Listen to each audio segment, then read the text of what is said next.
Chapter 13. A one-eyed pilot, a defective plane, a strange auction.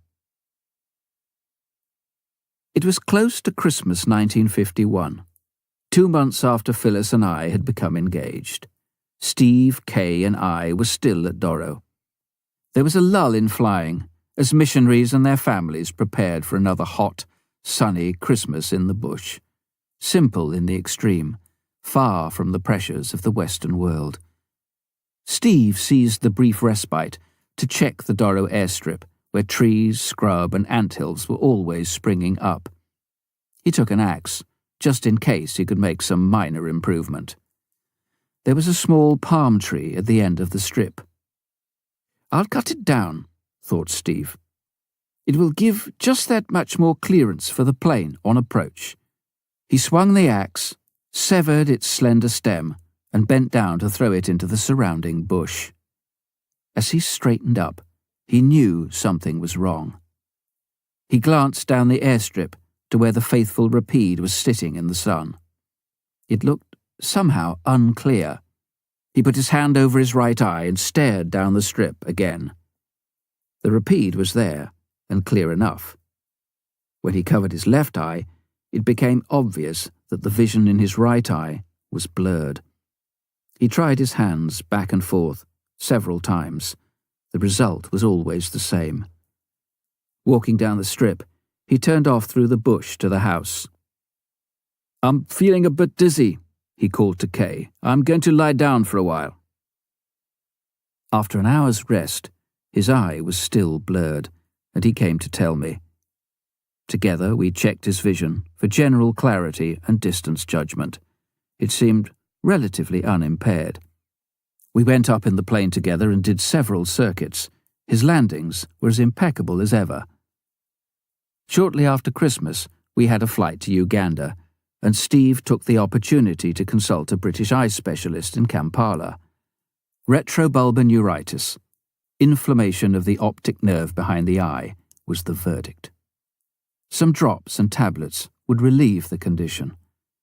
We were glad it seemed so easily curable. 2 weeks later, Steve, still concerned, visited an Egyptian eye specialist in Khartoum.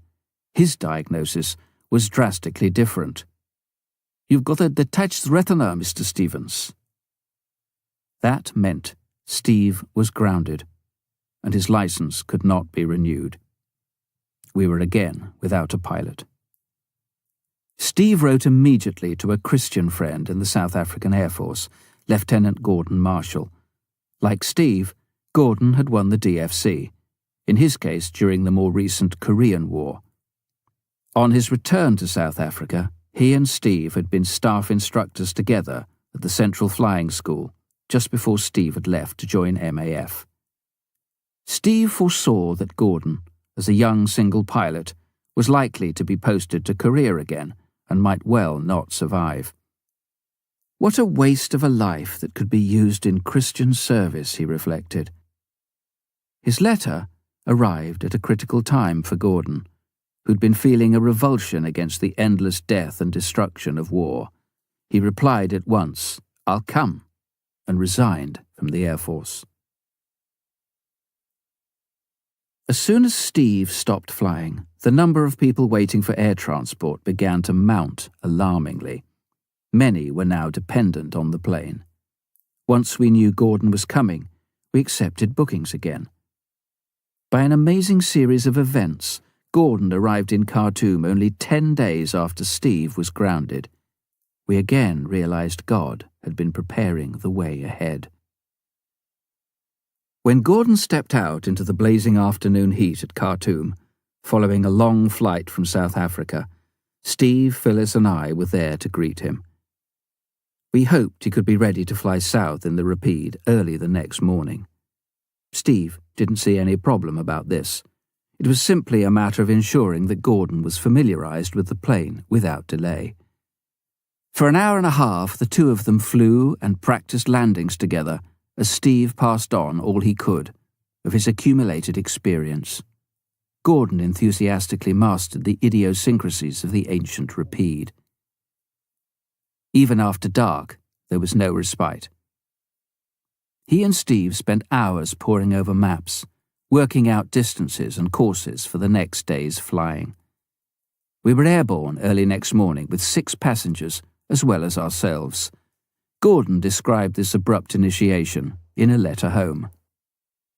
There was hardly a landmark for 400 miles all the way to Doro, but Steve knew the way like the proverbial back of his hand. He pointed out uncharted landmarks, enabling me to find the landing strips as we flew around the south. For 5 days I flew with Steve and Stuart all over the area. I had found myself suddenly transported from my homeland to the center of this young mission field. God's servants welcomed us with open hearts. We flew back to Khartoum, carrying the last group of passengers we were to fly for some while. By now the faithful Rapide was due for its major annual overhaul. In February 1952, Phyllis and I were married in Khartoum. It was strange and a little sad that both our families were so far away, but we had no lack of wedding guests: Sudanese, Nigerian, Armenian, Greek, Syrian, American, a New Zealander, Australian, Canadian, South African, and British. Our marriage certificate was headed in English and Arabic, the Non-Mohammedan Marriage Ordinance. After a brief honeymoon at an oasis 25 miles to the south, we moved into a room at the SIM headquarters. The plan was to overhaul the Rapide at Khartoum Airport, and our room had to double as the MAF office during this time. Phyllis had both Bible and business college training. She soon took over accounts, paying invoices, as well as typing innumerable letters to the MAF office in London, to the Sudan government, and to missions. She also ordered spares for the plane. Some of these had to be stored in our room. We kept a propeller under the bed. Although the overhaul proved to be very demanding and time-consuming, we both enjoyed being in Khartoum again, especially being involved with the church and young people. We always found the mainly Muslim Sudanese Arabs in the city very friendly and helpful. We had many good friends among them, in the hangar and elsewhere. Steve had returned to Doro with his family to start building us a house. Mildmay had no funds to provide a house for us at this stage, so I committed most of what remained of my wartime savings to this project. We were grateful for Steve's willingness to undertake the onerous task of construction. We knew that soon we'd need to build a hangar as well, to protect our plane from the severe effects of the weather. Gordon and I began the Rapide's overhaul in the Sudan Airways hangar. We'd start at 6 a.m. each day. A little later, Phyllis brought us our breakfast and stayed on to do what she could. Young people who attended the SIM chapel in Khartoum gave us a hand from time to time. The plane had to be stripped down, the fabric removed, the timber airframe examined and revarnished. The electrical wiring had to be renewed, control wires checked or replaced, and the whole plane recovered with new fabric. We estimated it would take 3 or 4 months. The work was slow. We had to push ourselves to keep going in hangar temperatures of well over 40 degrees centigrade. The more work we did, the more problems we found. Knowing how many were waiting for our services, the strain mounted. I was ill for several weeks and finally went into hospital for a week with a suspected ulcer. After treatment, the doctor suggested I should leave the country, but instead we kept on with the overhaul. I don't know whether I had an ulcer. I've certainly never had one since. The fuselage of our Rapide stood on jacks in one corner of the hangar. All the fabric was off, the wings and tail removed. "Is that a plane or a boat?" asked a British engineer from Sudan Airways. He wasn't joking. What was left now looked more like a boat than an aircraft, the varnished plywood underbody more like a hull than a fuselage. We toiled on unremittingly as the 3 or 4 months stretched out to 6. Paints and thinners ordered for proofing and repainting the fabric arrived from Britain, with most of the tins leaking and empty. We were seriously delayed. The Rapide had suffered from 2 years of exposure, standing in the open through extremes of climate. Pouring rain and high humidity, then searing heat and drying sun had affected all its timbers. No wonder we found splits in the outer and inner wing spars. We tried to get replacement wings. We couldn't. That was the final blow. All our labours had been in vain. We would not have a flyable plane in the near future. Once again, the missions would be without an air service. Mr. Watts, the chief engineer of Sudan Airways, was one of the next people to come by. "Do you think you'll ever get flying again?" he asked. The deputy chief was with him. Although an avowed Jehovah's Witness, he had been coming to the SIM chapel with us on Sundays, and we had often sat and talked with him about the things of God. He turned to his boss. "These chaps expect God to work miracles. He probably will." The miracle, when it came, wasn't what we expected. Mr. Watts returned a little later. "Is this of any interest to you?" he inquired. He passed me a notice of an aircraft auction from the Iraq Petroleum Company, giving details of a Rapide for sale in Lebanon. The notice called for offers. Sudan Airways weren't interested, since they were operating much more modern Dove aircraft. But Mr. Watts had remembered us. Gordon and I looked at the information. We knew that in the long run, a Rapide wouldn't meet our needs. We would eventually require aircraft constructed of metal rather than wood, and we'd have to seek permission from the Sudan government to be allowed to operate smaller, single-engined models. At that time, however, we had neither the funds nor the permission for such a change. What we did have were all our spares for a Rapide and government consent to fly one, so at this juncture, another Rapide would be ideal. But how to pay for it? The plane on offer was worth £5,000, far beyond our means. There was no hope of money from Mildmay. I myself had only £200 left out of my savings. Though Gordon said he'd match this, and Stephen Kay offered the same, that still made only £600. We were all poor as church mice, and this would make us poorer. Moreover, we'd have to offer it for a plane we'd never seen and which was a long way off. We talked it over. £600? We can hardly make an offer as low as that. It's just ridiculous. There's nothing lost apart from sounding pretty foolish.